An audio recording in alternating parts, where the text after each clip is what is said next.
a gente espera mais um tempinho ou se a gente já pode começar. Não, já pode começar, viu, professora? Aí eles, à medida que eles se organizarem, eles vão entrando, tá bom? Para a Tranquilo, pois gente também não então, atrasar muito, né? Até pelo seu horário também, viu? certo, pois então eu vou colocando aqui a apresentação. É o tempo que o pessoal chega.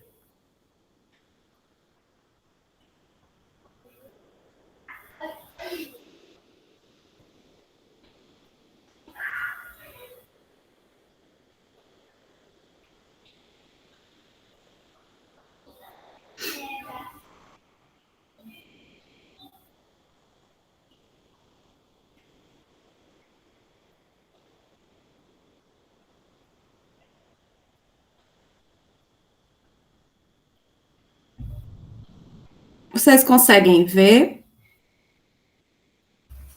Sim, Conseguimos. Só não está em tela cheia ainda, Raquel. Não? Porque Não. aqui não para mim coloca já está. apresentação de slide. Já tá, é porque para mim aqui já está tela cheia. Não sei se está tendo atraso ou se é algo realmente. Ou-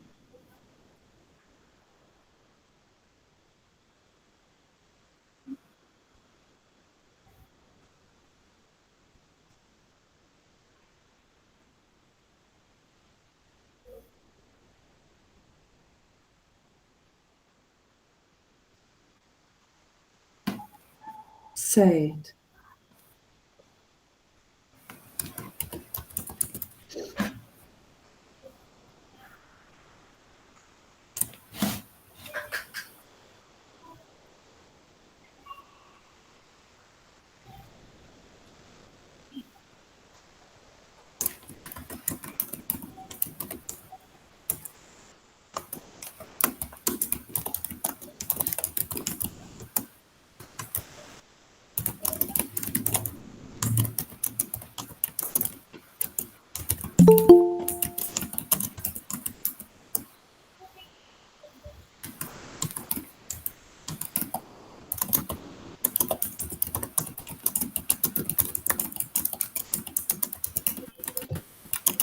E agora, tá dando Agora deu certo? certo. Maravilha. Pronto. Ótimo.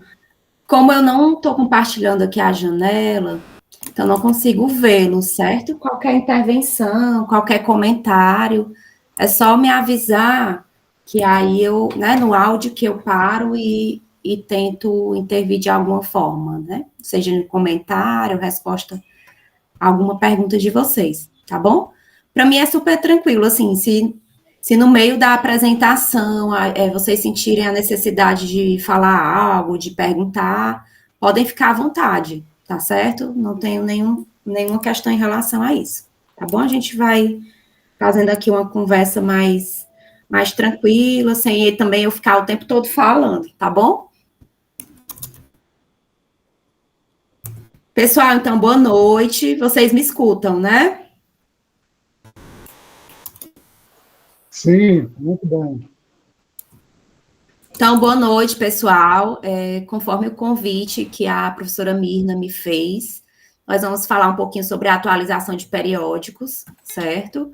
E principalmente no contexto dessa nova avaliação da CAPES, certo? Em relação realmente a como vão ficar essas métricas, a como vai ficar essa avaliação.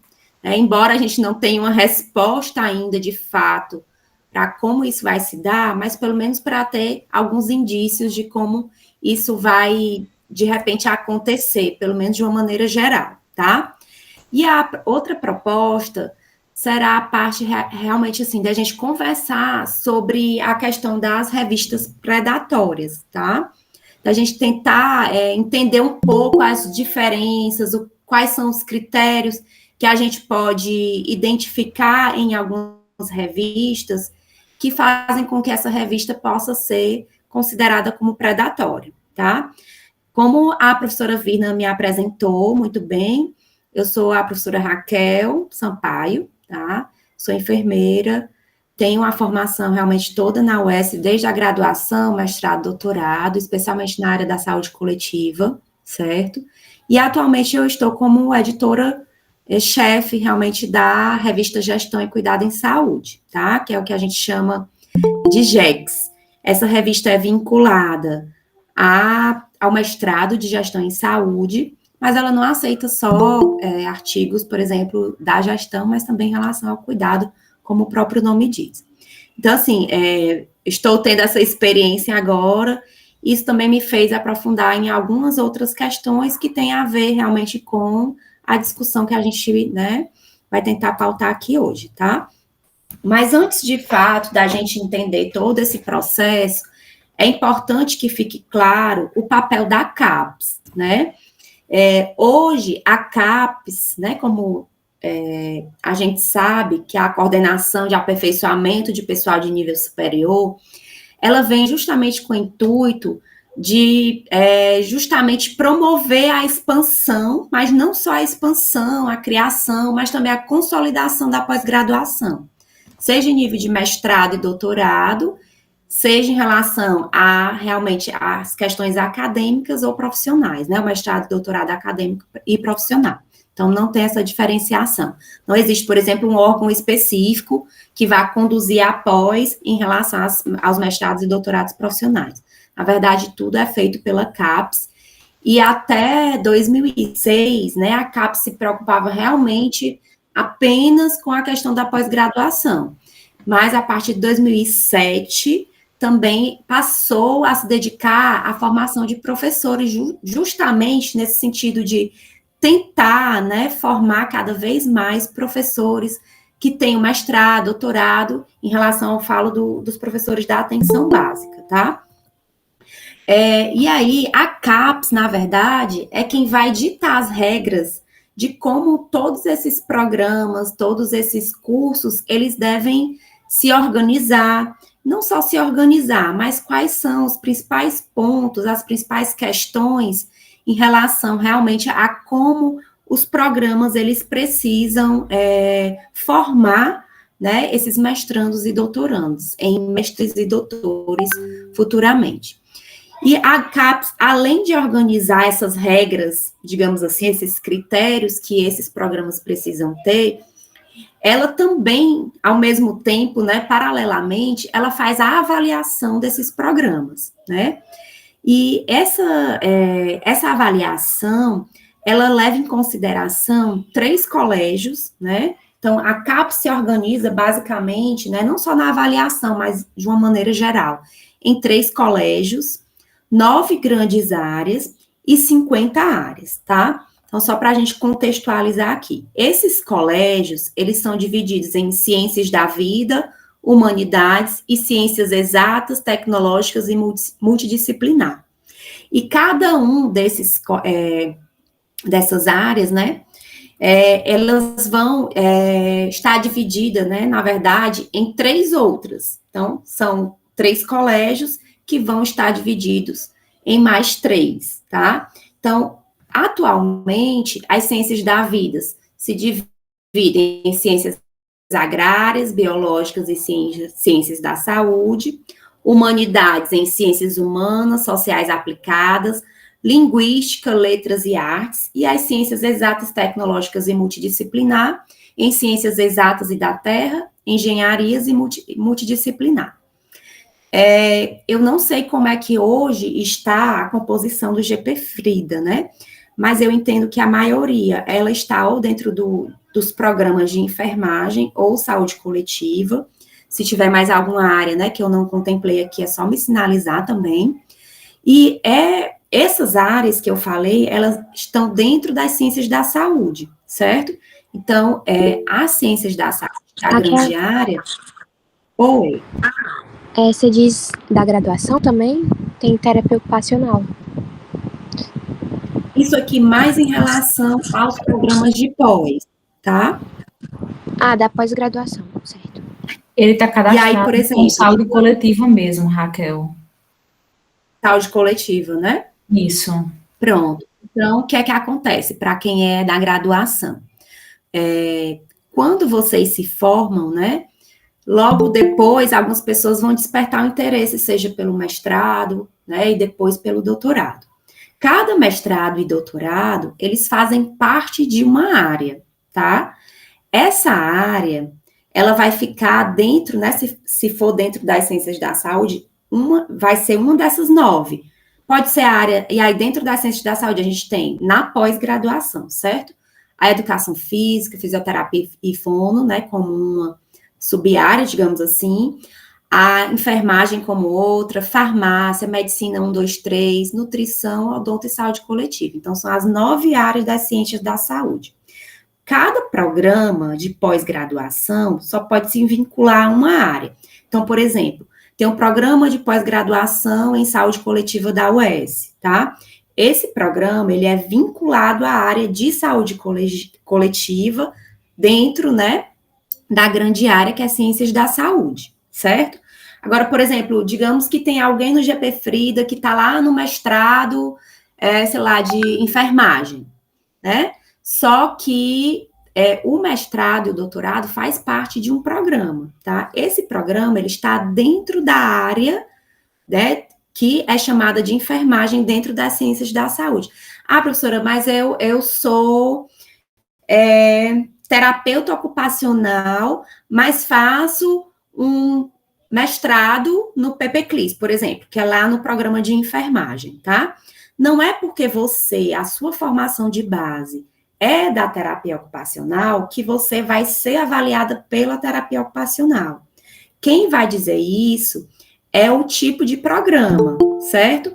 Mesmo que você seja terapeuta ocupacional, mas se você está no mestrado, né, de cuidados clínicos, e esse mestrado está cadastrado na área de enfermagem, então a sua área vai ser a área de enfermagem. Então, são as regras da área de enfermagem que você precisa seguir, e não, né, da sua formação de base.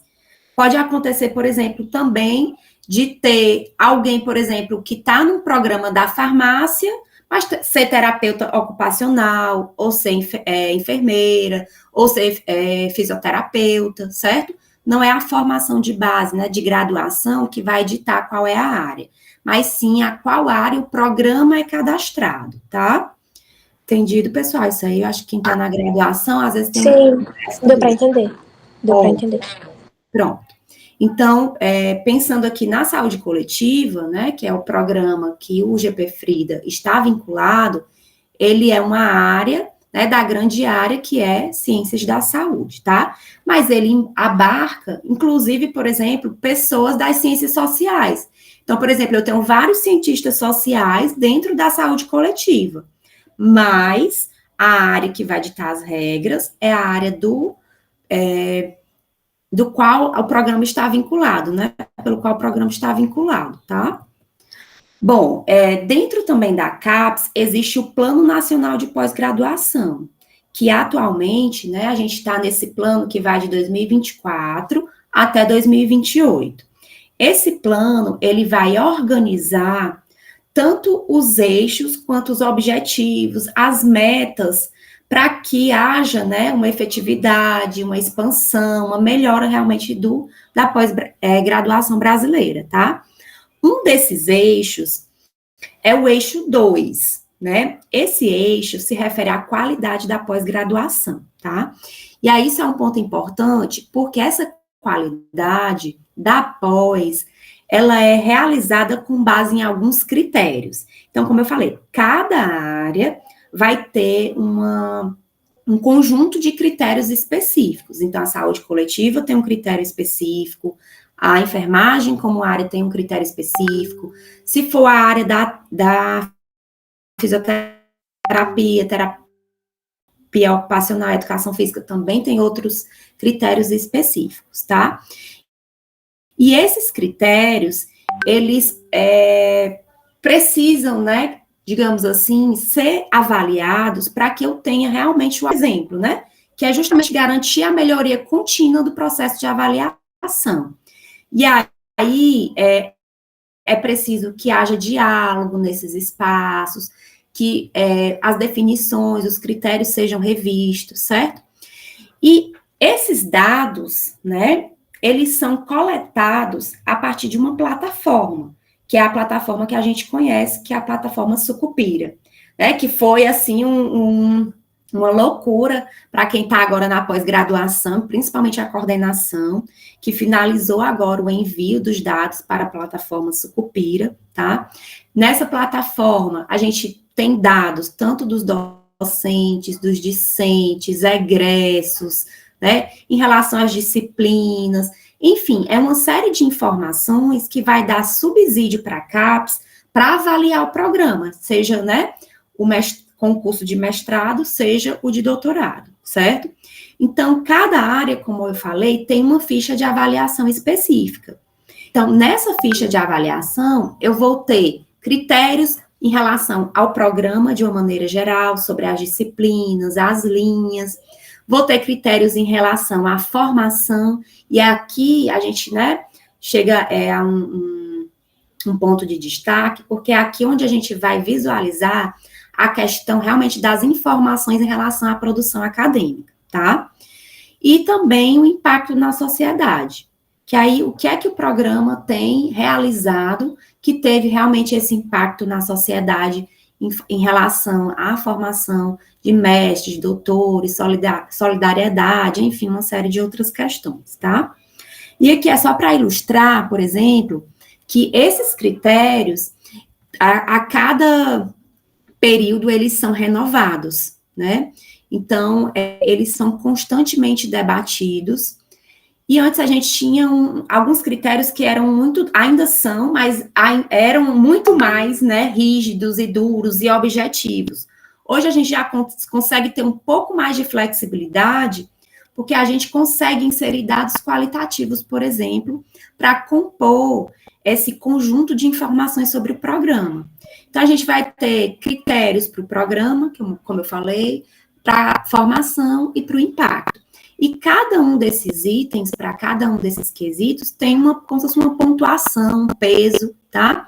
E aqui eu botei tanto os pesos, só para ilustrar, quanto também as definições do que cada programa tem que ter, digamos assim, tem que alcançar, na verdade, para poder ser considerado um programa bom, né? Ou muito bom, certo? Que é o que principalmente a CAPES quer, né? E também os programas, tá? Esses programas, eles são pontuados de 3 a 7, tá? As pontuações 3 e 4, né, são, digamos assim, aquele nível mediano. 3 geralmente é quando o programa está no início, e aí a tendência é que ele vá aumentando de pontuação e passe para o 5 e depois 6 e 7, que, digamos assim, seja a excelência desses programas, né? Além da questão da avaliação, tem a questão também do financiamento, que aí quando o programa chega a 6 e 7, ele tem um financiamento, digamos assim, mais independente, né, do que os outros programas que têm notas menores, tá? E aí, um dos critérios, né, que durante muito tempo a CAPES utilizou para avaliar, né, os programas no que dizia respeito às produções, era o que a gente chamava de QUALIS, né, QUALIS CAPES. O QUALIS foi um sistema de classificação da produção de uma determinada área, né? Então, quando o programa, né, enviava as suas informações pela plataforma, né, digamos assim, a CAPES, como uma forma, né, de avaliar as produções, principalmente, elas criaram uma série de critérios de avaliação, né, baseado em algumas questões das produções, especialmente das produções de artigos científicos, tá?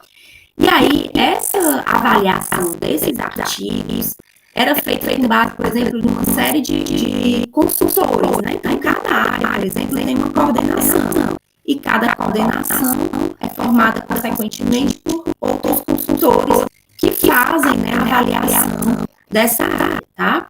Então, todos esses critérios, né, seja da área, seja de avaliação do programa todo, eles são disponibilizados no documento da área, tá? Se a gente entrar na plataforma da CAPES, essa foi a avaliação, vai estar lá disponível, cada um dos documentos diários, certo? No entanto, né, essa classificação, ela foi se transformando ao longo do tempo em várias questões, né? A principal crítica era em relação justamente à questão de ter digamos assim, uma classificação dessas revistas onde os artigos eram publicados, muito objetivo, né? Que muitas vezes não levava em consideração a área, tá? Porque o que acontece? Muitas vezes, uma determinada área, ela não digamos assim, tem uma veiculação do seu conhecimento científico apenas de preferência em artigos veiculados em revistas, né? Muitas áreas, por exemplo, principalmente das ciências sociais, elas têm como maior meio de veiculação outros estudos que vão, digamos assim, divulgar os livros, principalmente, né? Diferente, por exemplo, da área da saúde, onde a gente tem uma preocupação maior por conta de toda a questão realmente de construção da área da saúde, desde o produtivismo, a competição, enfim, uma série de questões relacionadas. Então, antigamente, Qualis, né, que ele foi aviado em volta dos anos 2000, ele tinha uma classificação que ia da A, B e C. Misturar o A, ele tinha que tirar o 1, 2, ler 1 até o 5, e misturar a C e aqueles que não tinham classificação. Esses traços, uma revista, por exemplo, poderia ter um Qualis numa área e uma outra classificação se for uma área diferente. O que é isso? Porque podia dizer que naquela área, né, aquela, digamos assim, aquele artigo não era tão utilizado, digamos assim, tá? Portanto, ele tinha uma classificação menor. Essa classificação mudou justamente para incorporar o análise único, né? Ou seja, independente da área, quem ia editar a classificação seria a área mãe, aquela área principal da revista, tá? E aí, se na área mãe a classificação, por exemplo, desse periódico fosse A2, então todas as 50 áreas, digamos, da CAPES, ela deveria ser A2, certo? Enfim, mas também não ter critérios muito objetivos, né, de fator de impacto, de score, métricas realmente relacionadas a isso. Isso gerou também um certo questionamento, tá? E aí, quando foi em 2024, bem recente, agora em dezembro, tá? O Qualis, ele foi extinto, certo? Extinto até, na verdade, daqui a 4 anos. O que acontece? Mesmo tendo sido extinto, a classificação até dezembro, ela vai precisar existir, certo? Porque o que foi criado, né, do quadriênio de 2021 a 2024, vai ser ainda computado em termos de Qualis, certo? E aí, vai acabar ainda saindo na CAPES, na plataforma, né, das CAPES, ainda uma classificação, certo? No entanto, a gente sabe que essa classificação, ela não vai mais, digamos assim, preencher os requisitos que eram realizados anteriormente, tá? E isso vai ser extinto aos poucos, até de fato não haver mais essa classificação realmente dentro da plataforma, ou ser adicionados outros tipos de critérios, tá? Mas, o que é que acontece de novo, né, digamos assim? Como realmente essa extinção do Qualis, a CAPES vai adotar uma nova classificação, tá? Na avaliação quadrienal. Então, a partir de 2025, certo? Essa nova classificação vai substituir o Qualis, né? Que é o conhecido lá naquela estratificação que a gente tem, tá? O que é que acontece? Essa nova classificação vai se dar por 3 tá? O primeiro critério é a forma que a gente já conhece, né? É a classificação que ela dá por meio dos indicadores das revistas. Fatores de impacto, site score, índice H, né, do Google, certo? Então, os artigos, né, eles vão ser classificados realmente, né, ou devem ser, recomenda-se que esses artigos, eles sejam classificados nesses 3 critérios, né? Então, cada área vai adotar um meio de classificação para englobar isso, certo? Então, a classificação, ela não vai mais se dar pelo periódico, né? Porque toda a classificação que a gente fazia, né, antes, era pautada no periódico. Então, a gente não levava em consideração o artigo em si, o impacto e tudo. A gente levava em consideração a revista onde aquele artigo tinha sido publicado, tá? Então, hoje mudou, né? Teve essa diferença. Eu não vou só mais usar só a revista. Eu vou usar a revista como um segundo critério. Os indicadores diretos do artigo. Cada artigo, ele tem critérios, né? Que são critérios altimétricos, que a gente chama. Não só altimétricos, mas, por exemplo, se uma pessoa, quantas vezes aquele artigo foi visualizado, né? Dentro daquela página, quantas vezes ele foi baixado, certo? Quantas vezes ele foi citado, quantas vezes ele teve alguma menção nas redes sociais. Então, isso tudo vai ser levado em consideração, ou deve ser levado em consideração com essa nova forma de organizar a classificação dos artigos e, consequentemente, gerar uma digamos assim, uma pontuação e uma qualidade para esses artigos. E um terceiro ponto, que é justamente a avaliação do impacto social desse artigo, né? Até que ponto esse artigo, ele realmente conseguiu transformar uma determinada realidade, né? O quão pertinente realmente é esse artigo para uma determinada área, tá? Houve um avanço realmente conceitual proveniente desse artigo? Então, é como se agora, né, essas áreas, elas realmente precisassem conversar bastante para realmente montar esses critérios. E aí, uma grande questão que tem sido levantada é em relação ao quão também essa questão da classificação ser agora pelos artigos também vai gerar uma competitividade, principalmente se essa classificação recai sobre o pesquisador, certo? Porque pode acontecer de eu ter aquele artigo e aquele artigo ter um pesquisador, digamos assim, da área, que vai ser muito citado. Isso vai gerar muita citação para aquele autor e, consequentemente, essa classificação também vai recair para o pesquisador. E aí, até que ponto realmente isso vai ser pertinente, né?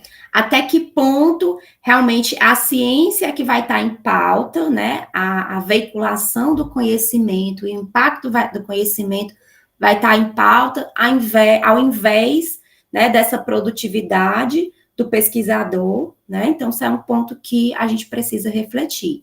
E também dessas categorias realmente de posicionamento desses pesquisadores em rankings, né? Então, isso é um ponto também para a gente ficar atento, tá? Na saúde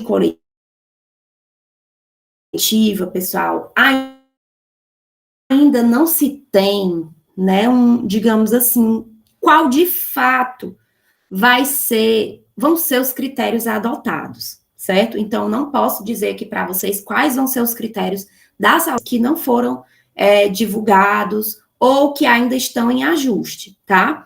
Mas, por exemplo, na área da enfermagem, por exemplo, a gente tem já alguns indícios de como isso vai ser feito.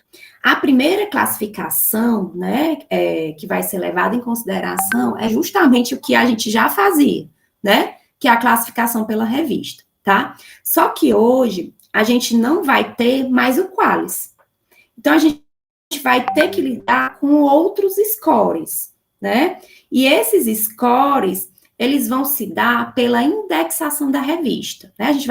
Vou já falar um pouquinho sobre o que é essa indexação da revista, mas as revistas, elas vão ter que ser vinculadas cada vez mais a bases de dados internacionais, né? Como, por exemplo, JCR, né? A Scopus, certo? E aí, cada uma dessas bases desenvolveu, na verdade, índices que medem, né, pelo número de citações, a qualidade, entre aspas, né, dessa revista, certo? Então, se, por exemplo, eu tenho, dentro da área da enfermagem, das revistas da categoria da enfermagem lá no JCR, né, uma revista que ela tem um fator de impacto, né, que é o índice do JCR, que ele é maior ou igual a 1,8, ele vai estar, por exemplo, aqui nesse extrato A1 ainda. Mas, por exemplo, ele não tem JCR, mas tem um site score, que é vinculado à base Scopus, né? Esse índice ele já vai ter que ser maior ou igual a 2,9. O que é uma questão que vai ser, assim, também complexa. Porque, nesse caso da enfermagem, estou dando exemplo, porque eu não sei ainda como é que vai ser na saúde coletiva, né, e em outras áreas, mas aqui a gente tem uma diferenciação em áreas, né? Então, os scores, por exemplo, das revistas da enfermagem, certo? Elas vão ser menores do que os scores de outras áreas. Por exemplo, uma revista que a enfermagem publica muito, né? O pessoal da enfermagem publica muito. Ciência e Saúde Coletiva, né? Por exemplo. Então, quando ela vai, a Ciência e Saúde Coletiva não é da área da enfermagem, é uma revista de outra área, que é a área de saúde coletiva. Então, quando eu vou, né, já para cá, para essa outra coluna, né, de outras áreas, o meu JCR vai precisar ser muito maior para eu, né, permanecer nesse estágio A1, ter essa classificação nesse estágio. Então, é importante que cada área observe, de fato, quais são as bases que vão ser levadas em consideração. Então, por exemplo, professora, mas como é, então, que eu vou decidir uma revista, né, para eu publicar o meu artigo? Então, cada área vai ter uma lista, por exemplo, de indexadores, de bases, né, indexadoras, que realmente a gente vai poder mais ou menos entender que ela vai ter realmente um impacto maior ou não. Uma delas é o próprio, né, base como do JCR, tá? Depois Scopus, e aí eu tenho, né, Medline, será que essa revista está indexada na Medline, na Cielo, certo? Na Lilacs, Bedenf, né, na Sinal, enfim, na Latindex, certo? Então, agora, a gente não vai mais, para saber com qual revista vai publicar, por exemplo, olhar o Qualis. A gente vai ter que identificar quais são as bases que essa revista está vinculada, né? Um dos pontos, tá, pessoal? É um dos pontos, certo? E aí, cada área ainda está nessa discussão de como é que vai ser feita essa avaliação, certo? Bom, e aí, como eu falei, esses periódicos, né, eles precisam ser avaliados por vários critérios. E um desses critérios é justamente os indexadores. O que são esses indexadores, né? Esses indexadores é como se fossem plataformas, né, que vão reunir uma série, digamos assim, de periódicos e de documentos, certo? De vários tipos, não só de artigos necessariamente, né? E que vão facilitar a organização por áreas e também por qualidade, digamos assim. No entanto, a gente tem que ter muito cuidado com esse termo qualidade, porque esses indexadores, eles ainda levam em consideração a questão das citações, né? E das citações dos artigos em outros artigos, certo? Citações realmente da revista, né, digamos assim, artigos de uma revista em outras revistas, tá? Existem, se tiver alguma questão, pessoal, em relação aos indexadores, só comentar, ligar o áudio, certo? Que aí a gente pode conversar sobre isso, tá? Existem vários indexadores, vários índices, certo? E esses índices, eles são principalmente o fator de impacto, o site score, o índice H, tá? Mas será que realmente, né, eles são indicadores de qualidade da produção, certo? Porque, como eu falei, muitas vezes, digamos assim, uma revista, ela é muito, digamos assim, utilizada numa determinada área, certo? Mas ela não está indexada em uma dessas bases, certo? E aí, por ela não ter, né, indexação nessas bases, por exemplo, por ela, uma revista que não está indexada na Scopus, né, não está vinculada, não foi cadastrada na Scopus, até porque para cadastrar na Scopus também existe uma série de critérios. Para eu cadastrar na Cielo, existe uma série de critérios. Por exemplo, eu estou agora, né, como editora da AGEX, né? Então, a gente está nessa busca de indexar a revista em outras bases, né? Nacionais e internacionais. Mas cada base vai ter um critério de indexação.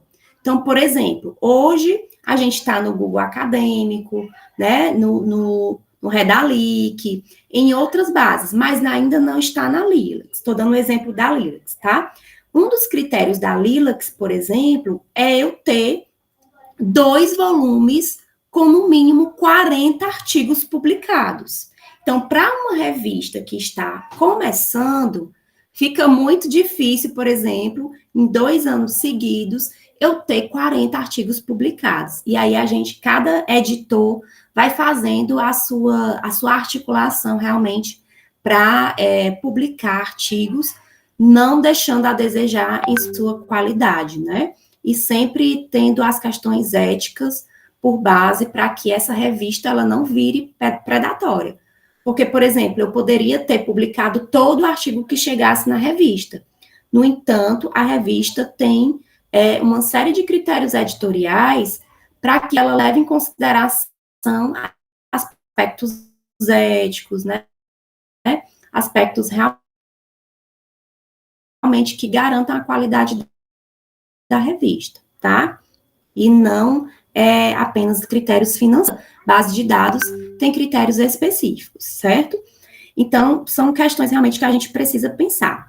Agora, por exemplo, mesmo a GEX, né, não estando indexada na Scopus, na Web of Science, né, pelo JCR, ela pode ter uma veiculação grande em uma determinada área, né? Ser citada em outras áreas, mas por ainda não estar vinculada a esses indexadores, acaba que ela não aparece, digamos assim, no cenário internacional, porque ela acaba vendo só a citação das revistas que estão nessas bases, tá?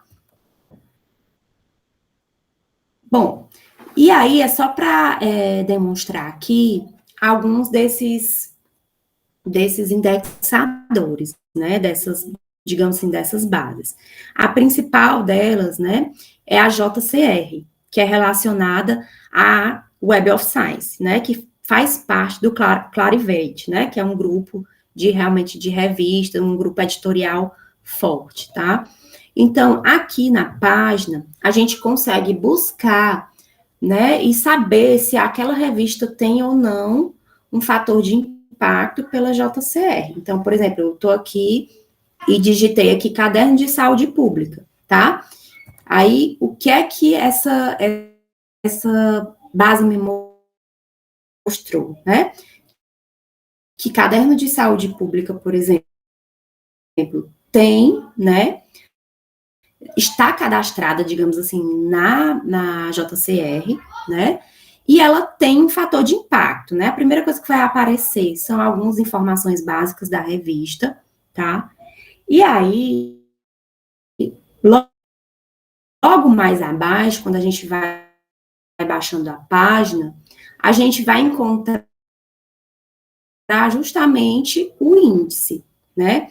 aqui o índice do caderno é 1,9, né? Ah, professora, mas como é que é feito esse índice? O índice é feito, né, pelo número de citações, certo? Em 2021 e 2020, em revistas que foram publicadas nessa revista. Então, digamos que em 2021 e 2022, né, tá aqui até o cálculo, tá? Foram publicados pela revista 490 itens. Desses 490 itens, 938 itens foram citados, digamos assim. Por exemplo, um artigo pode ter tido 20 citações. Então, na verdade, é o número de citações dos artigos daquela revista em outras revistas, dividido pelo total, certo, de itens que a revista publicou, certo? Isso, por exemplo, em relação ao Caderno de Saúde Pública, dá um índice de 1,9, certo? Esse índice meio que vai ranqueando essas revistas. No entanto, como eu falei, a gente sabe que só revistas ter citação não garante o impacto, né? Só a citação não garante a qualidade da revista, certo? Então, tem uma série de outros fatores que a gente precisa discutir, tá? Só olhar aqui a hora para eu não me delongar.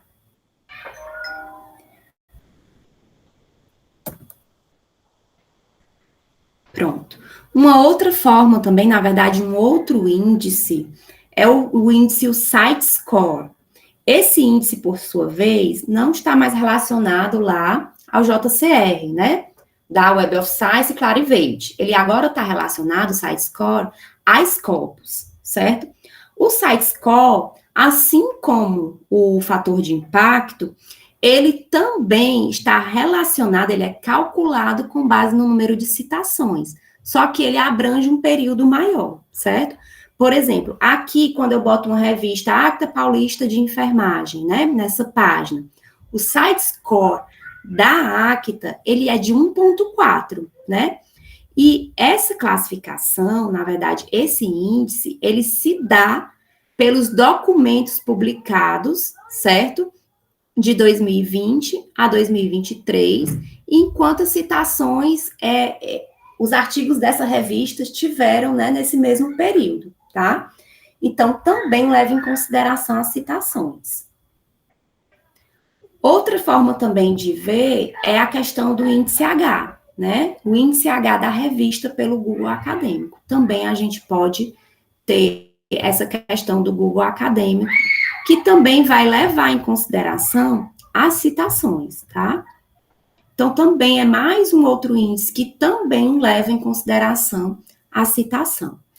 E aí, como eu falei, a citação, por si, ela não garante a qualidade da revista. E também não garante que realmente ela seja veiculada em várias áreas e em várias, digamos assim, níveis de conhecimento, digamos, não níveis de conhecimento, mas, por exemplo, que esse artigo ele esteja chegando, por exemplo, a quem está lá na prática, não em níveis, né, mas quem está lá na prática, no cotidiano do serviço, por exemplo, né, isso, uma pesquisa, né, que foi publicada num periódico de alto impacto, de alto fator de impacto, não garante necessariamente que ele vai ter impacto realmente social, né, a não ser que a gente avalie também outras formas, tá? E é isso que hoje, né, a CAPES está pensando em fazer, né? Está, na verdade, tentando inserir dentro dessa classificação outras formas de avaliar esses artigos, tá? Uma outra forma que a CAPES está adotando são as métricas referentes aos artigos e não só aos periódicos, tá? Essas métricas referentes aos artigos, tá? Está um pouco lento aqui para passar. Deixa eu ver aqui se passa. Bom, como é que se dá? Por exemplo, se a gente entrar aqui na Cielo e eu tenho lá um artigo, né? Esse aqui é um artigo que eu publiquei, que foi inclusive decorrente da minha tese, em 2021, certo? Então, na Cielo, a gente vai ter logo aqui embaixo as métricas, certo? Relacionadas ao artigo e não à revista, né? O que é que essas métricas me dizem? Elas vão me dizer várias questões, desde as citações, certo? Que aí a gente vai observar nesse outro grupo, né? Dimensions, né? Então, por exemplo, nesse grupo que faz justamente a organização dessas citações, esse meu artigo, por exemplo, ele teve 23 citações, certo? Em outros artigos, tá? Mas essas métricas, elas não levam em consideração só isso. Por exemplo, ela vai levar em consideração também, né, por meio da métrica de Altmetric, as menções em redes sociais. Por exemplo, esse meu artigo, ele teve 3 menções no X, né, que é o antigo Twitter, por exemplo. Só para demonstrar aqui para vocês. Então, não vai ser mais só uma métrica da revista, né? Agora, as métricas do próprio artigo, das citações, das menções, também vão ser levadas em consideração. Então, por exemplo, aqui, pelo Dimensions, a gente teve 23 citações, tá? Já pelo Altmetrics, deixa eu só passar aqui, que tá meio lento.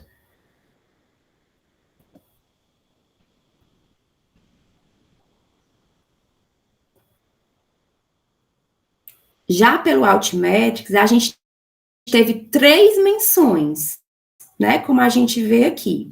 E essas menções, certo? Elas foram realizadas no X, tá? Então, essas menções, por exemplo, foram de pesquisadores que mencionaram a publicação no seu perfil, certo? Então, a partir de agora, né, quem não usa vai começar também a usar mais as redes sociais, também para veicular, né, os artigos e colocar isso enquanto publicação nas redes sociais, tá? Então, assim, vários pesquisadores estão fazendo, né, tendo essa estratégia justamente para que esse artigo ele seja veiculado.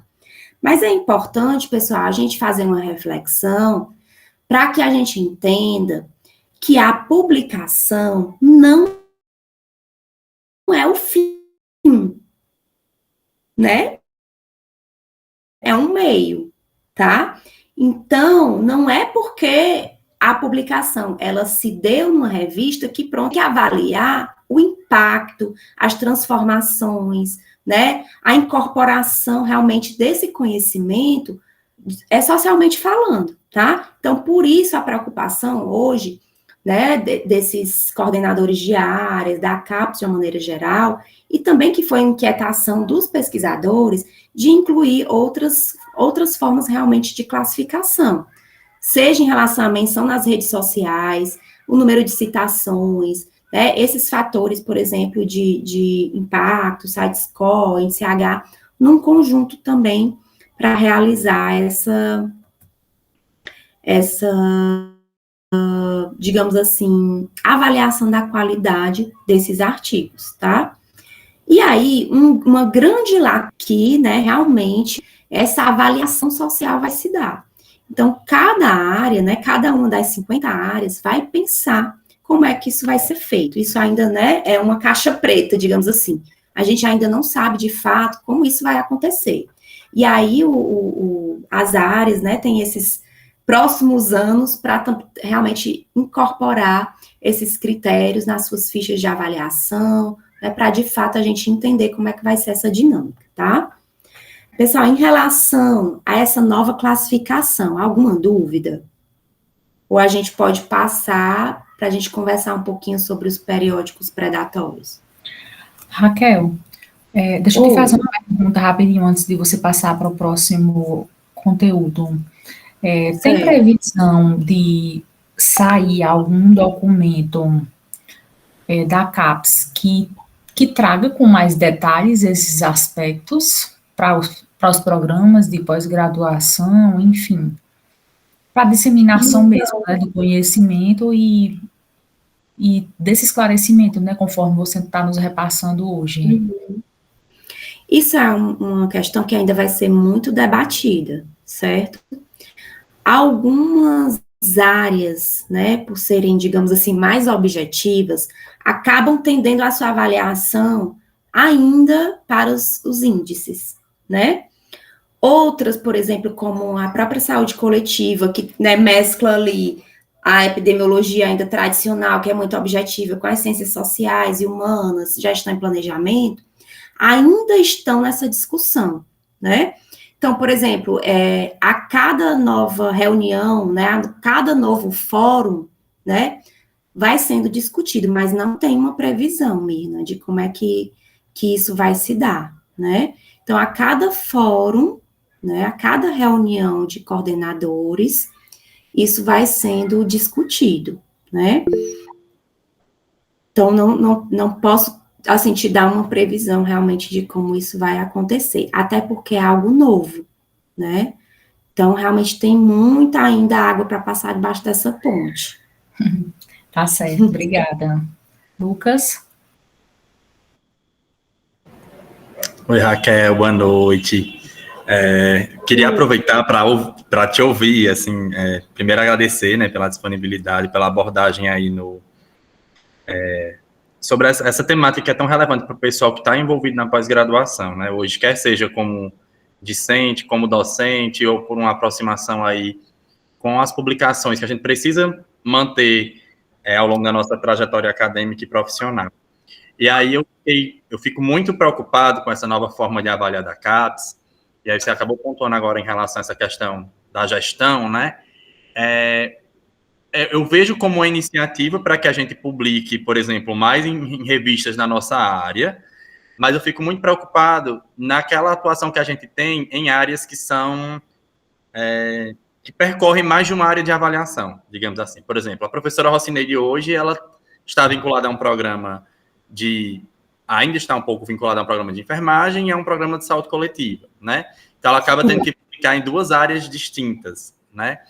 Eu, por exemplo, sou vinculado a um programa de enfermagem, mas muitos dos meus trabalhos, eles têm um teor da educação, que é uma das minhas áreas de pesquisa, são os processos formativos, e também da saúde coletiva.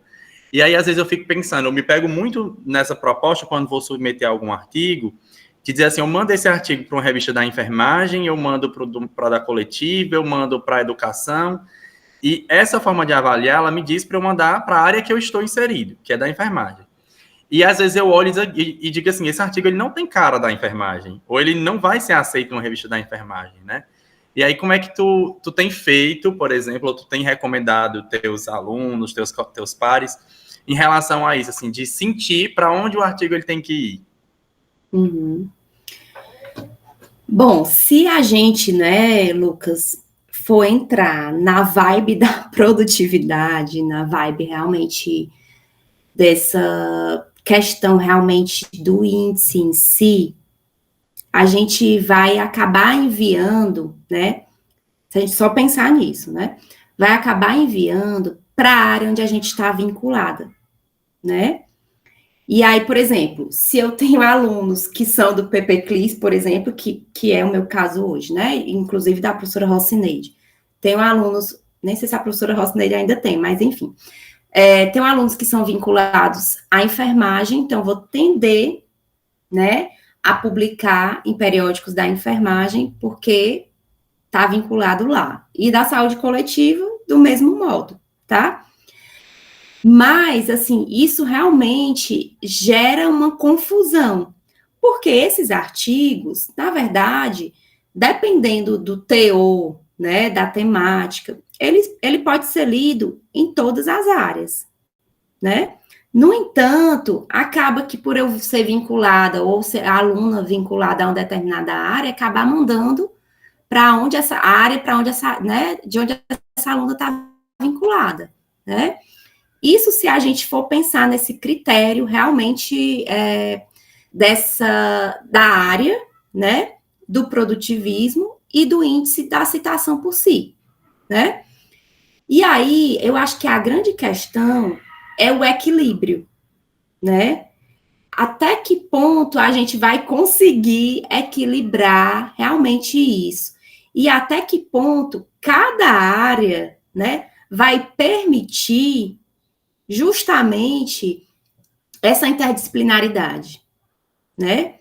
Então, isso realmente é muito complexo, porque eu posso, né, publicar lá na enfermagem, eu vou realmente ter algo que vai ser lido na enfermagem, vou fortalecer a área da enfermagem, mas em contrapartida tem um teor também da saúde coletiva que vai ser lido muito na saúde coletiva, né? Mas eu acabo não enviando para lá porque, pelo score, digamos assim, ela se daria melhor aqui em determinada revista.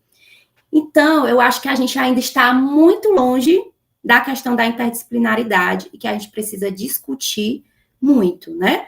Mas, como eu falei, se a gente for pensar em termos de métricas, citações, a gente vai acabar atendendo assim, né? Meio que uma parte publica para um lado, outra parte publica para o outro. E à medida, né, que a gente for amadurecendo nesse processo, é que, de fato, né, a gente vai poder pensar em publicar, de fato, um artigo em uma revista que tem realmente impacto social e realmente tenha mais a cara, né, digamos assim, daquele conteúdo, né? Enfim, eu não tenho uma resposta para você nesse sentido, assim, mas, assim, buscando esse equilíbrio em relação, realmente, principalmente a gente que está em duas áreas, de publicar em uma área ou outra, né? Agora, vamos lá, eu sou um pesquisador que não estou vinculado necessariamente a uma área, né? Então, teoricamente, se eu sou um pesquisador independente, isso tende a ser mais fácil, né? Porque eu vou acabar publicando numa revista que tenha mais a ver com o tema, né? A gente que está nesse processo da pós-graduação ainda é muito amarrado nesses critérios objetivos, né? E que cada área vai puxar a sardinha para ela, né? Então, realmente, fica muito complexo responder a tua pergunta nesse sentido, porque a gente ainda está muito aquém de avançar realmente nesse quesito, né? Mas, ao mesmo tempo, a gente também tem que ter a nossa postura ética diante disso, né? Até que ponto, né, esse critério, essa avaliação vai permitir com que, de fato, esse conhecimento que foi gerado, que foi produzido, ele interfira em determinada área, né, ou construa algo, socialmente falando. Então, assim, tudo bem, não vou publicar aqui, embora a aluna seja da enfermagem, mas não vou publicar na enfermagem, vou publicar lá nessa outra área, porque o artigo realmente tem mais a ver com isso, né? No frigir dos ovos, digamos assim, vai acabar saindo 6 por meia dúzia, né? Porque ainda está muito inicial essa discussão e ainda muito pautado na métrica, né? Então, era igual, eu sempre tinha uma professora que dizia, eu publiquei meus pontinhos aqui na enfermagem, agora vou fazer do outro lado, né? Isso é muito ruim. Mas, ao mesmo tempo, a CAPES, né, por ser o órgão que está nos avaliando, acaba nos prendendo a isso, né? E aí, nós, enquanto pesquisadores, nós, enquanto, né, coordenadores de área, coordenadores de pós-graduação, precisamos discutir isso cotidianamente para que isso não aconteça, né?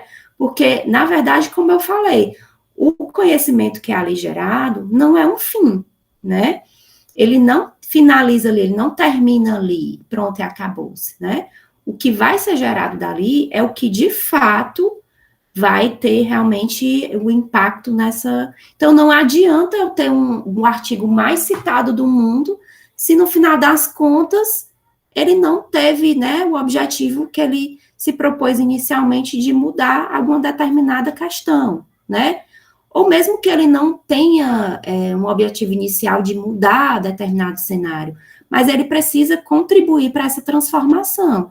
E aí nós, enquanto pesquisadores, precisamos ter, né, nos pautar nessas questões realmente éticas, discutir isso, para que a gente não fique refém o tempo todo disso, né? Enfim, mas assim, são muitas questões, não sei se eu consegui, né, pensar e construir junto com você o que você estava pretendendo, mas fica aí também a minha reflexão, tá bom? Foi ótimo, Raquel, agradeço. É importante a gente trazer essas reflexões, inclusive aqui para o grupo, acho que a maioria do pessoal que está aqui hoje é membro do GP Frida, para a gente justamente despertar esse olhar na hora de pegar e escolher a revista para onde a gente vai mandar, né? E não ficar preso só ao Qualis, como você já colocou antes, olhar essas métricas, pensar em como aquele material vai contribuir socialmente, vai contribuir para o programa no qual a gente está inserido, né? E que vai nos fortalecer enquanto pesquisador, aí pensando num concurso, né? Porque a gente também precisa pensar nesse quesito pessoal. Mas era nesse sentido mesmo que eu queria conversar com outras pessoas. Então, obrigado, viu? E aí, à medida também que a gente vai mudando essa forma de avaliar e entender essa ciência, né? A veiculação realmente do conhecimento científico, a gente vai amadurecendo e se desprendendo mais dessas métricas, né?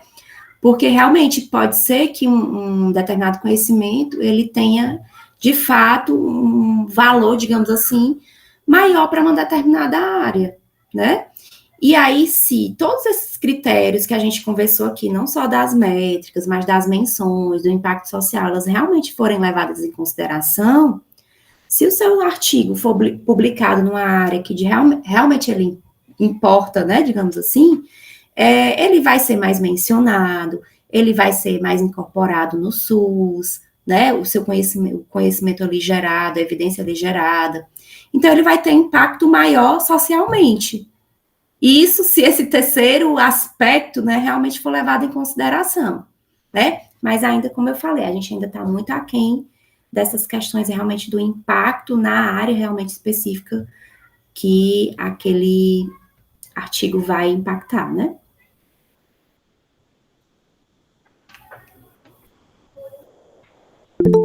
Ok, pessoal, mais alguma questão?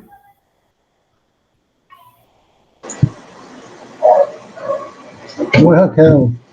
Eu fiquei pensando, porque para mim, por exemplo, eu fiquei imaginando, eu atuo com a educação popular em saúde. A educação popular em saúde, ela é uma coisa muito transversal. Sim. Né? Ela tem uma atuação, uma forma de ser que é muito transversal em várias questões da saúde coletiva, nas questões dos profissionais, na questão, enfim. E aí eu fico pensando, poxa, se for assim, então vai ter que ser uma coisa muito específica para a educação popular e a saúde, só teria então que procurar revistas que fossem específicas da educação popular e saúde e que não são muitas. São difíceis de encontrar, né? São poucas as que tem. Sim. E aí realmente é uma questão de a gente entender a dinâmica desses veículos realmente, né, de publicação do conhecimento científico.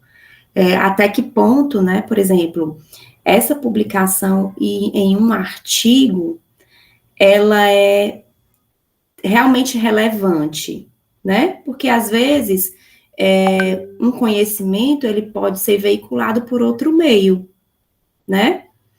Só que o problema que hoje a gente enfrenta, né, o desafio, na verdade, que hoje a gente enfrenta, é não ter só o periódico, aliás, é ter, na verdade, só o periódico, na maioria das vezes, como o principal veículo, né? Então, como, por exemplo, eu estava falando, na área de letras, ciências sociais, acabam, né, não sendo beneficiados por essas métricas, porque as publicações que saem dessas áreas, elas muitas vezes não são em artigos, né? E aí acaba que esse conhecimento que é gerado acaba tendo que se moldar, né, a essas revistas, justamente para encarar e cumprir um requisito da CAPES, tá? E aí, como eu estava falando, então, muitas vezes, o produto, por exemplo, o conhecimento que é gerado ali por uma pesquisa que você fez em relação à educação popular, não só a educação popular, mas em todas as áreas, né?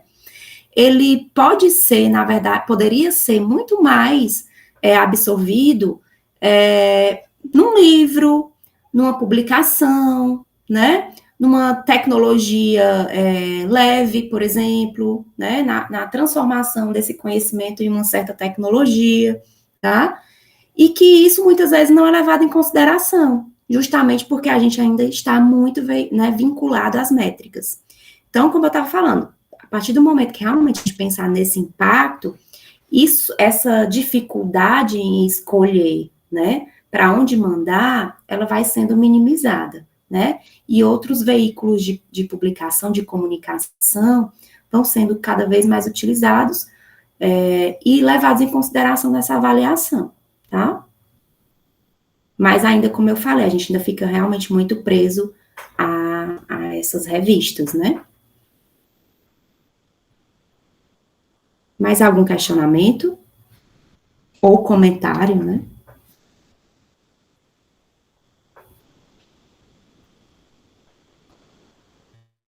Podemos seguir, então, pessoal, em relação às revistas predatórias? Pode seguir, Raquel. Pronto. Então, pessoal, o que é que acontece? Nessa busca, né, desenfreada de publicar o nosso artigo, o conhecimento que foi produzido a todo custo para se encaixar nessas normas, né, a gente acabou sendo muito manipulado e refém, realmente, de posturas antiéticas de algumas revistas, né? E aí eu vejo que tudo isso é gerado pela forma de avaliação, né? Então, quanto mais citação, quanto mais aquele artigo é citado, quanto mais eu tenho artigos publicados, né? Eu sou um pesquisador, quanto mais artigos eu tenho, né? Meio que isso se transformou numa massagem, assim, de ego, né? Eu tenho X artigos publicados, então sou o melhor pesquisador, e as coisas não são realmente bem assim, né? Será que tem 20 artigos, será que pelo menos um tem algum tipo de impacto? Ou foi só realmente pela lógica do produtivismo, né?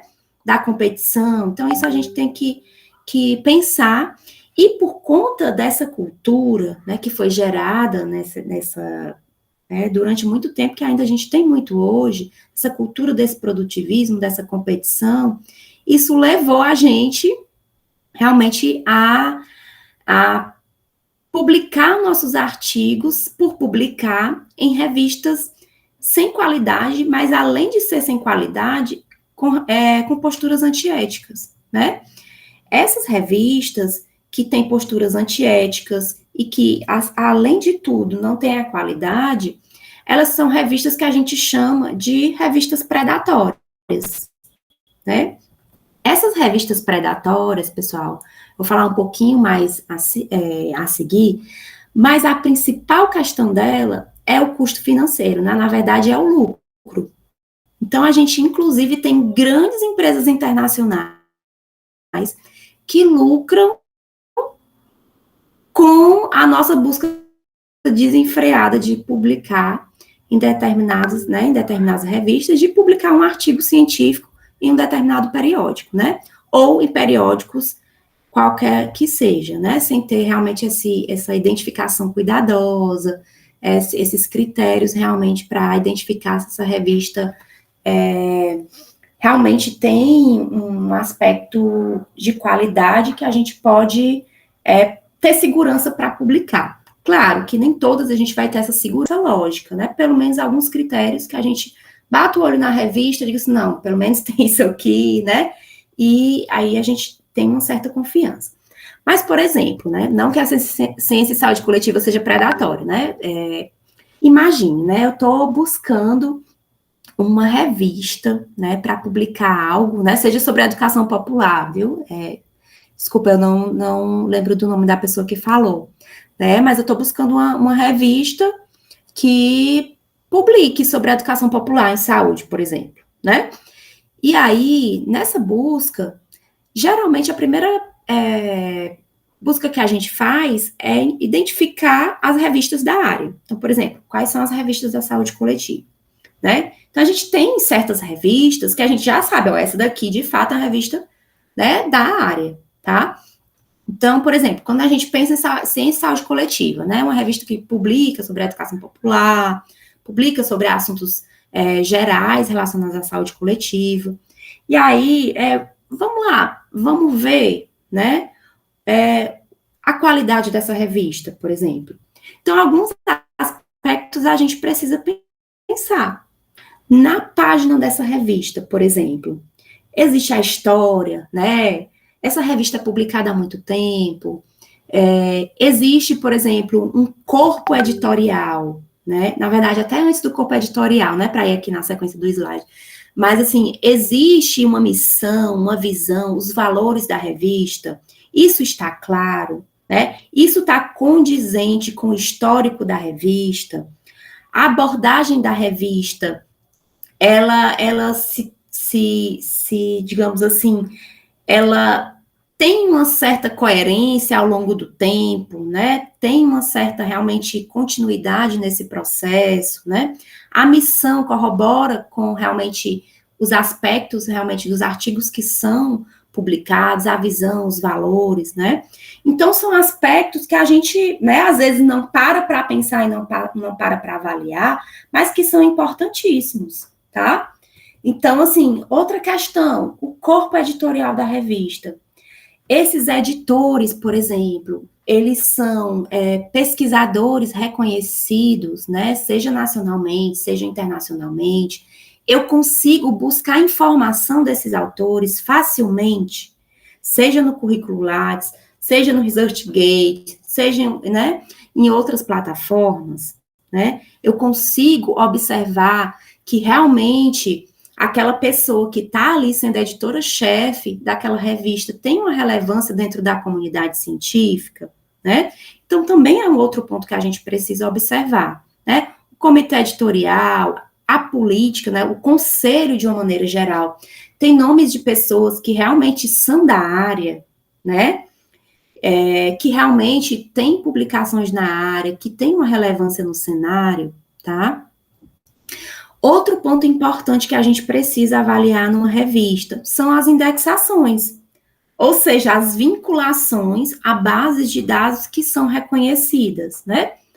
Está vinculada a Cielo, a Lilacs, a Latindex, né, por exemplo, né, que são bases indexadores, né, que são conhecidos, na Medline, né, na Scopus, certo? Na EBSCO, no JCR. Então, quais são as bases, certo? A revista, ela mostra isso com clareza, ela coloca os links, né? Outra situação, o DOI, né, é oferecido pela revista, além de ser oferecido, não é só oferecer o DOI, né? Mas esse DOI está ativo. Então, é uma série de questões que a gente vai avaliando nas revistas para a gente entender, de certa forma, essa qualidade, tá? Outra questão, os artigos publicados nessa revista têm uma periodicidade, eles estão, né, também dentro do que a gente chama de ciência aberta, tem revisão por pares, né, ou seja, quando o meu artigo é enviado para a revista, esse artigo, ele é submetido a uma avaliação, né, para depois ele receber um parecer de que está aceito ou não, né, como é que é feito isso, tá? Quando eu olho a data de submissão dos artigos dessa revista e a data de aceite, né, de aprovação e publicação, né, são datas que tem, né, se eu comparo os artigos, tem uma certa regularidade, tá? Enfim, então, tudo isso a gente precisa se atentar, né? Isso, por exemplo, a gente vê na revista Ciência e Saúde Coletiva. Outra, e aí, por exemplo, se eu mostro essa revista, que eu não, né, eu apaguei aqui o nome, mas talvez muitas pessoas saibam qual é a revista, tá? Mas vamos lá. Essa revista, tá? Primeira coisa que já aparece aqui, né? Rapid Publication. Ou seja, ela já está sinalizando para você que é uma publicação rápida. Gente, vocês acham, né, que em pleno século, né, hoje que a gente vive, e não só pelo século, né, mas pela sobrecarga de trabalho, pelo subfinanciamento da pesquisa, a gente consegue, ou uma revista, ela consegue receber um artigo, mandar para um revisor, né, sério, né, que entenda do assunto, seja do tema, seja da metodologia, e isso se dá em menos de 24 horas? Vocês acham que é humanamente possível? Né, seja em termos financeiros, seja do próprio editor da revista e parecerista, né? Eu acho que não, né? Na minha percepção, na verdade, eu tenho certeza que não, né? Então, essas indicações, já dentro da página principal da revista, já nos dá indícios de que tem alguma coisa aí que não, né, não está seguindo muito bem o que é comum, né? Na verdade, o que seria natural do trâmite e do fluxo editorial de uma revista, né? Minimamente falando, né? Digamos assim. Uma outra questão, pessoal, que é muito comum em determinadas revistas, é sinalizar imagens, como a gente vê aqui, né? Por exemplo, essa árvorezinha aqui, né? Ela, quando a gente bate o olho, para quem está acostumado, as grandes editoras, as bases de dados, elas, né, para quem está acostumado, elas já nos remete a uma base de dados, né? Só que, quando a gente vai olhar os indexadores dessa revista, a gente vê que não tem nada a ver com essa base, né? E aí a gente vê que digamos assim, uma dissimulação, digamos assim, né? A revista acaba gerando, né, imagens, gerando textos que fazem com que a sua cabeça, né, inicialmente já remeta a um grande grupo, né, a uma alta visibilidade, quando na verdade aquele símbolo não pertence à revista ou nenhuma base que ela está vinculada. É só mesmo para fazer você acreditar que ela faz parte de um grande grupo editorial, quando na verdade ela não faz, tá? Outra questão, como eu falei, né? Aqui a revista coloca a indexação. Aí olha aqui a indexação dessa revista. Google Acadêmico, ResearchGate, né? E outros índices aqui que, gente, não tem valor nenhum. Ou, muitas vezes, eles até colocam indexadores, mas quando você vai buscar, eles não aparecem nesse indexador, tá? Então, são índices, por exemplo, que eu particularmente não conheço, a maioria, por exemplo, né? E, além disso, né, pode acontecer de eu entrar, mesmo não conhecendo, mas pode ser que ele exista, ainda está, né, em início, sei lá, mas pode acontecer de eu entrar em um desses indexadores e a revista não está lá, mas ele está citado, tá? E aí geram também, por exemplo, certificados, já colocam logo sobre o pagamento, né, como a gente vê aqui dentro desse modelo de revista, tá? Então, são questões, né, são indícios que já faz a gente ligar o sinal de alerta, né?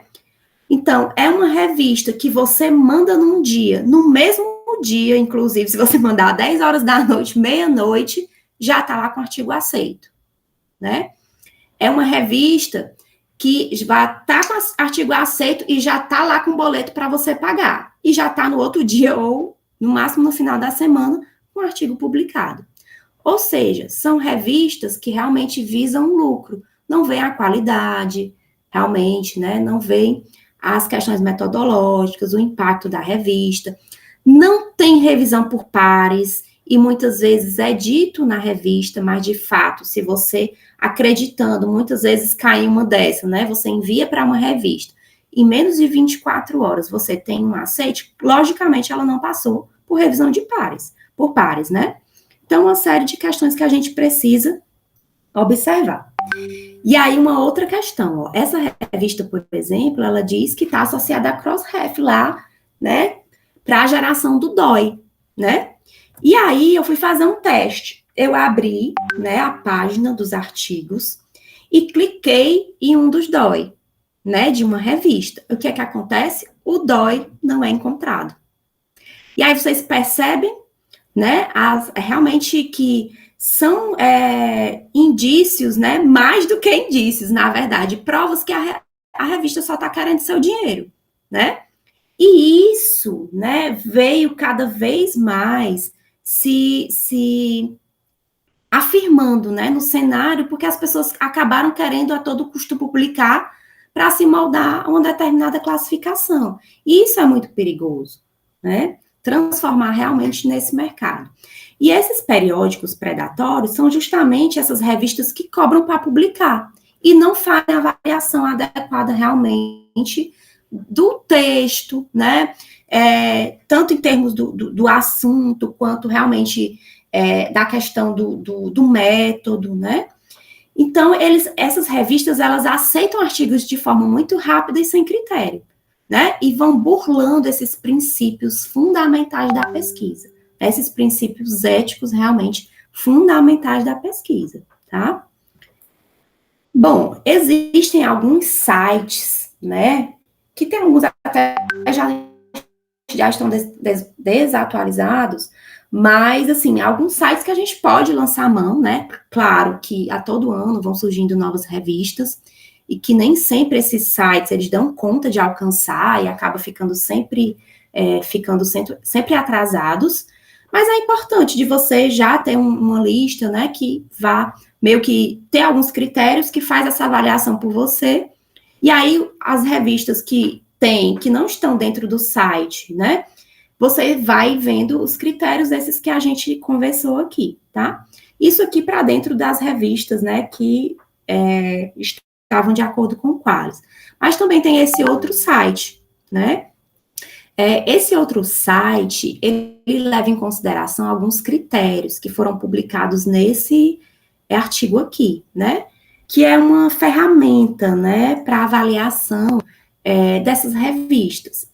Então, essas ferramentas, elas têm meio que um score, né, para dizer, por exemplo, se a tendência, digamos aqui, daquele periódico ser ou não ser predatório, né? Então, por exemplo, eu vou avaliar pesquisas, né? Por exemplo, quando eu busco, ela tá, né, nas páginas da internet como uma das 5 principais entradas, né? Ou não, eu procuro artigos daquela revista e vou encontrar, sei lá, seja no Google, né? Na 20ª página do Google, né? Outra coisa que essas revistas fazem muito é confundir a gente em termos de títulos do periódico. Eles acabam colocando títulos muito parecidos com revistas de grande circulação e de grande impacto, né? Outra questão, muitas vezes eles acabam não colocando os nomes, né, das pessoas que fazem parte do conselho editorial, mas às vezes eles até colocam o nome, mas não colocam a filiação. Então fica difícil a gente buscar informações sobre aquele editor ou sobre aquelas pessoas que fazem parte do conselho, né? Outra coisa também, outra questão, outro critério, é que muitas vezes o periódico, né, ele não declara se é feita revisão por pares. Ou, às vezes, ele pode até declarar, né, como é o caso daquela revista que a gente viu anteriormente. Mas, na hora que você envia, né, e aí muitas vezes a gente vai ser enganado mesmo, né, até saber, né, que está querendo só o nosso dinheiro. Então, muitas vezes você só vai saber quando você realmente envia o artigo, né?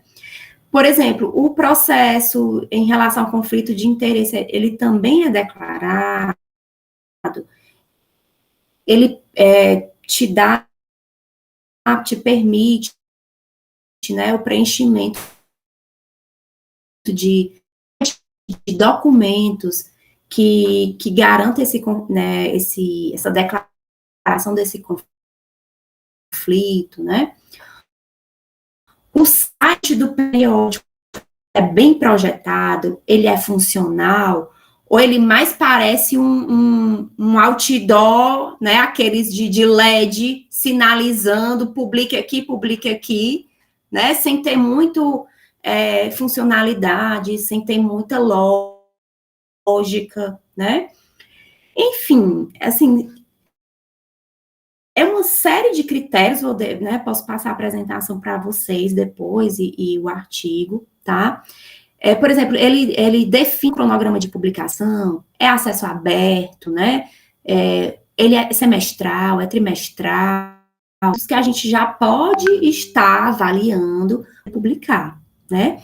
Então, além de todos aqueles, né, por exemplo, conhecidos mundialmente, nacionalmente, né, Web of Sciences, enfim, que embora nem todas as revistas tenham todos esses, porque realmente indexadores, mas pelo menos o básico desses indexadores, quantos artigos essa revista já publicou, delongar muito, que eu já vi que já são 8 e 10, né, mais uma série de informações que faz realmente com que a gente ligue nosso sinal de alerta, né, e pense 2 vezes antes realmente de enviar um artigo para essa revista, tá? Então, por exemplo, será que esse periódico está vinculado a algum editor, né, algum grande editor? Mas se não tiver, né, tem informações suficientes da gestão da revista, como é que é feita, né? Enfim, então, assim, são realmente muitas questões que a gente precisa avaliar para a gente identificar qual é o melhor a melhor revista para o nosso artigo, mas além de ser a melhor revista, se realmente é ou não é uma revista predatória, né? A gente vai ver, pessoal, que embora existam todos esses critérios, mas existem inclusive, né, então, assim, esse mundo do lucro, né, da transformação da ciência enquanto mercado, enquanto mercadoria, na verdade, ela é tão, assim, acabou ficando tão banalizada que a gente, inclusive, tem grandes revistas, né, que, inclusive, tem fator de impacto, já sendo consideradas hoje revistas predatórias, tá? Então, assim, é realmente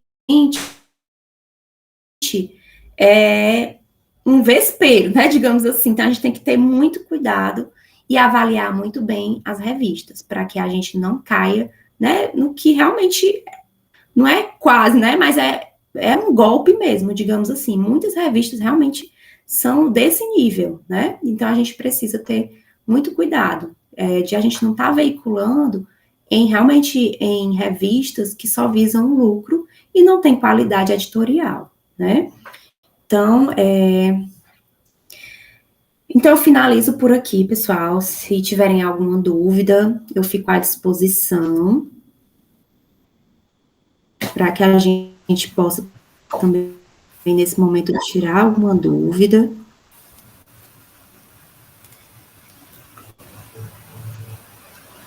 Eu vou parar a apresentação. Oi, professora, boa noite.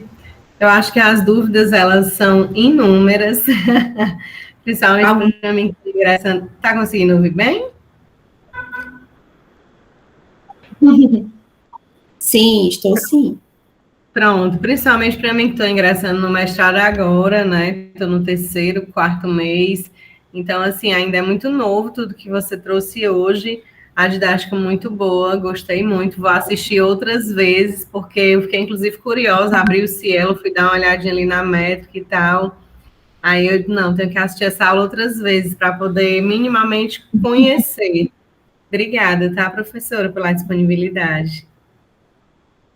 Eu que agradeço a atenção, né? Porque não é fácil, tá sexta-feira, sexta-feira, né? À noite, ainda mais aqui.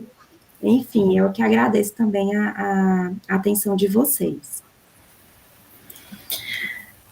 Professora, muito obrigada, né, pela disponibilidade. Eu acho que realmente foi bem esclarecedor. E esse ponto das revistas predatórias é um ponto que a gente, de fato, precisa ter muito cuidado, né, porque eu vi até aqui nos comentários o pessoal falando, né, dos convites por e-mail, né, às vezes a gente recebe, inclusive, de artigos nossos que já estão publicados, né, ou eles fazem alguma busca de algum evento que a gente já publicou em congresso, ou capítulo de livro, né, e aí oferecem às vezes tudo, né, mas na verdade o que eles querem de fato é essa questão do lucro, né, então é preciso muita cautela realmente, né, e aí nesse sentido, especialmente para quem já passou, né, ou ainda vai vivenciar a etapa de concursos para professor, né, às vezes a gente fica nesse desespero para poder ter esse aumento da produtividade e cai nessa armadilha, né, de estar fazendo publicações nesses períodos duvidosos, né, e assim, eu mesma já caí, né, nesse conto do vigário, porque a gente avaliava muito pela Eu também, viu? Acho que todo mundo.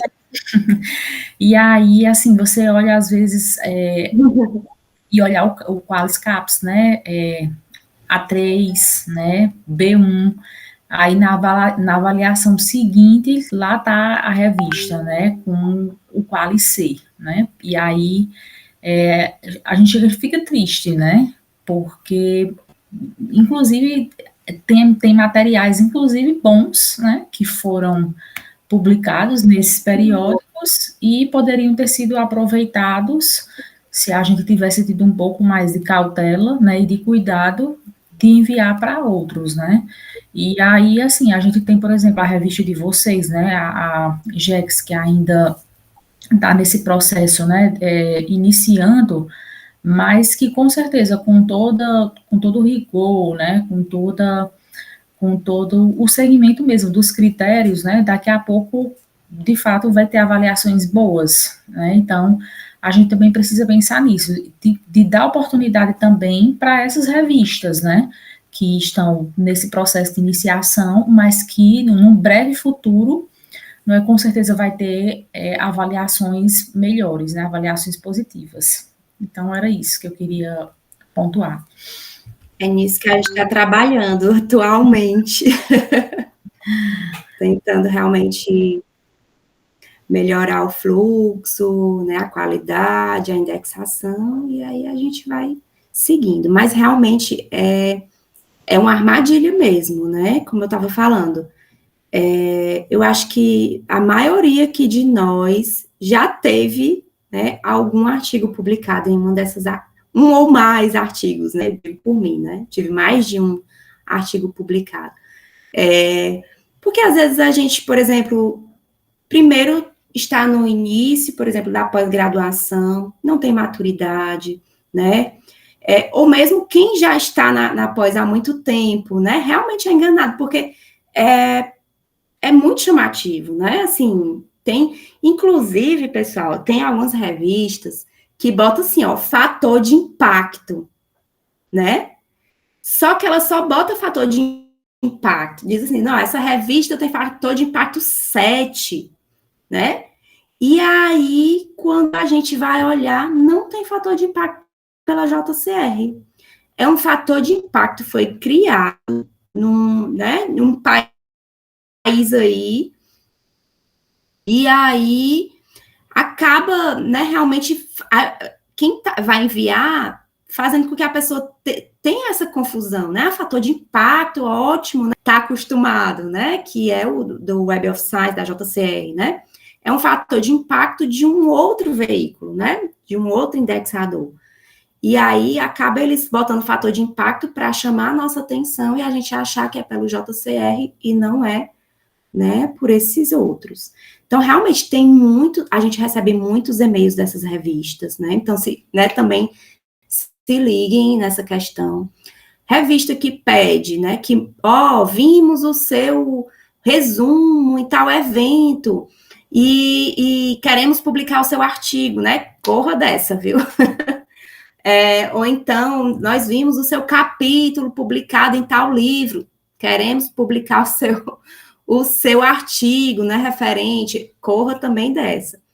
Então, revistas que prometem publicações em 24 horas, né, enfim, também são questões realmente que a gente precisa. Inclusive, pessoal, isso também acontece com o próprio livro, né, não é só com revista.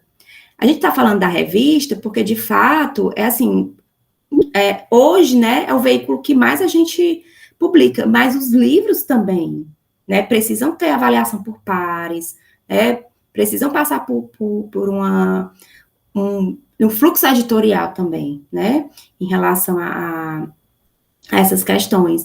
E a gente vê, por exemplo, que muito livro é só você enviar, pronto, acabou-se, né, e é publicado, então você às vezes tem, sei lá, 5 capítulos dentro de um livro, né?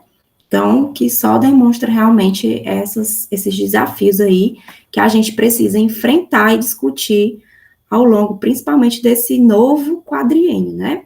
Para quem está iniciando agora na pós, a gente finalizou um quadriênio, 2021 a 2024, e está agora, a partir de 2025, começando um novo período de avaliação pela CAPES, né? Então, é importante que a gente fique atentos a essas questões, para que também a gente amadureça as discussões e realmente envie nossos artigos, nosso conhecimento, né, que foi gerado, para realmente veículos de boa qualidade, tá? Então, agradeço mais uma vez pelo convite, né? Espero ter contribuído de alguma forma, né, nesse momento para a formação de vocês, certo? Seja o pessoal da graduação, pós, né? E também espero ter construído também conhecimento junto